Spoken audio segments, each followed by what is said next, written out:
You guys will find that you have passions, and having a passion is a gift.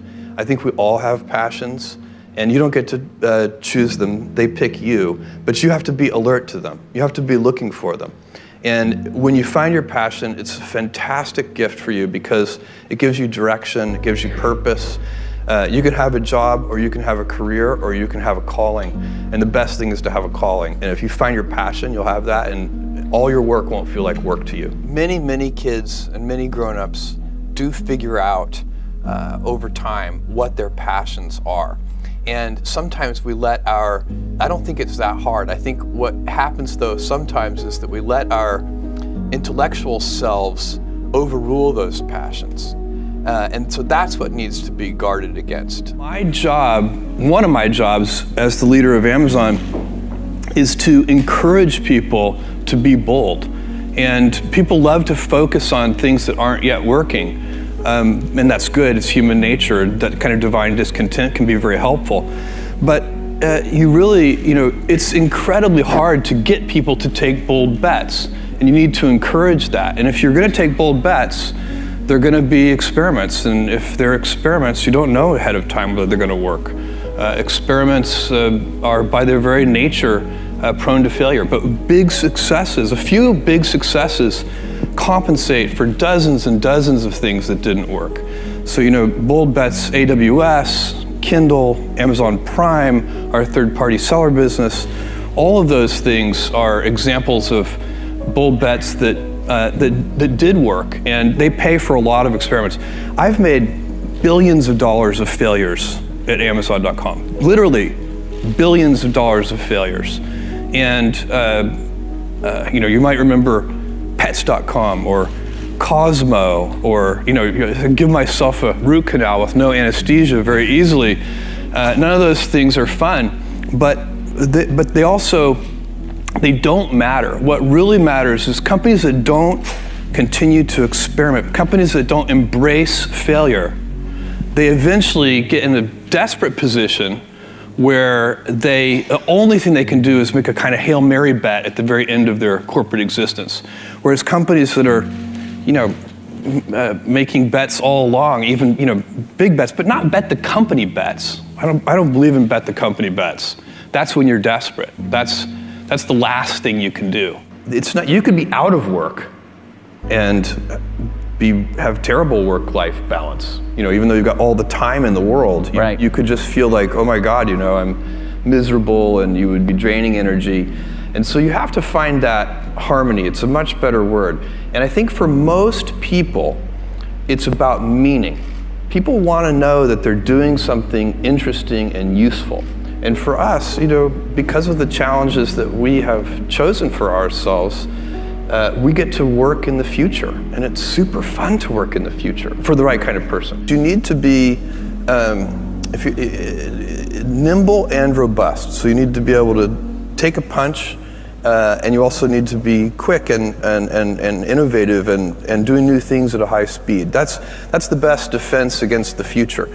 And you have to always be leaning into the future. If you're leaning away from the future is going to win every time. Never, ever, ever lean away from the future. We all have adversity in our lives. I doubt if you really, if you know somebody, any friend or anybody that you talk to, there's no lack of adversity, and by the way, that's good, because it's what teaches us how to get back up. You fall down, you get back up. It always happens. And you get certain gifts in life, and you want to take advantage of those. But I guess my advice on adversity and success would be to be proud not of your gifts, but of your hard work and your choices. So, you may be, the kinds of gifts you get in life, you might be really good at math. It might be really easy for you. That's a kind of gift. But practicing that math and taking it to the next step, that could be very challenging and hard, and take a lot of sweat. That's a choice. You can't really be proud of your gifts because they were given to you. You can be grateful for them and thankful for them. But your choices you choose to work hard. You choose to do hard things. Those are choices that you can be proud of. Being an inventor requires, because the world is so complicated, you have to be a domain expert. I mean, in a way, even if you're not at the beginning, you have to learn enough so that you become a domain expert. But the danger is once you become a domain expert, you can be trapped by that knowledge. And so inventors have this paradoxical ability to have that 10,000 hours of practice and be a real domain expert and have that beginner's mind. Have that look at it freshly, even though they know so much about the domain. And that's the key to inventing. You have to have both. And I think that is intentional. I think all of us have that inside of us, and we can all do it, but you have to be intentional about it. You have to say, yeah, I am going to become an expert, and I'm going to keep my beginner's mind. You can't skip steps. You have to put one foot in front of the other. Things take time. There are no shortcuts. And but you want to do those steps with passion and ferocity. It's easy to have ideas. It's very hard to turn an idea into a successful product. There are a lot of steps in between, and it takes persistence, relentlessness.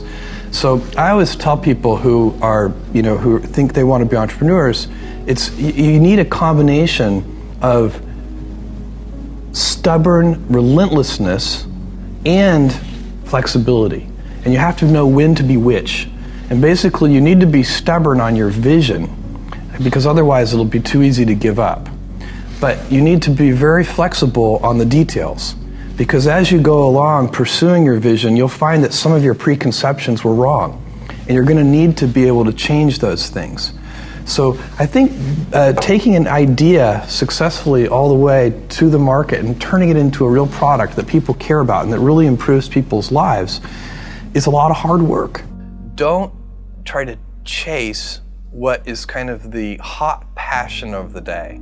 I think we actually saw this. I think you see it all over the place in many different contexts, but I think we saw it in the internet world quite a bit, where at the sort of peak of the sort of internet mania in say 1999, you found people who were very passionate about something. They kind of left that job and decided, I'm going to do something in the internet, because it's it was almost like the 1849 gold rush in a way. I mean, you find that people, if you go back and study the history of the 1849 gold rush, you find that at that time everybody who was within shouting distance of California was they might have been a doctor, but they quit being a doctor and they started panning for gold, and that almost never works. And even if it does work, according to some metric, financial success or whatever it might be, I suspect it leaves you ultimately unsatisfied. So you really need to be very clear with yourself. And I think one of the best ways to do that is this notion of projecting yourself forward to age 80, looking back on your life and trying to make sure you've minimized the number of regrets you have. That works for career decisions. It works for family decisions. Do you want? I have a 14-month-old son, and it's very easy for me to, if I think about myself when I'm 80, I know I want to watch that little guy grow up. And so I don't want to be 80 and think, shoot, I missed that whole thing, and I don't have the kind of relationship with my son that I wished I had, and so on and so on. So if you think about that, so I guess another thing that I would recommend to people is that they always take a long-term point of view. And I think this is something about which there's a lot of controversy. There's a lot of people, and I'm just not one of them, believe that you should live for the now. I think what you do is you think about the great expanse of time ahead of you and try to make sure that you're planning for that in a way that's going to leave you ultimately satisfied. So this is the way it works for me. And I mean, everybody needs to find that for themselves. So I think there are a lot of paths to satisfaction, and you need to find one that works for you.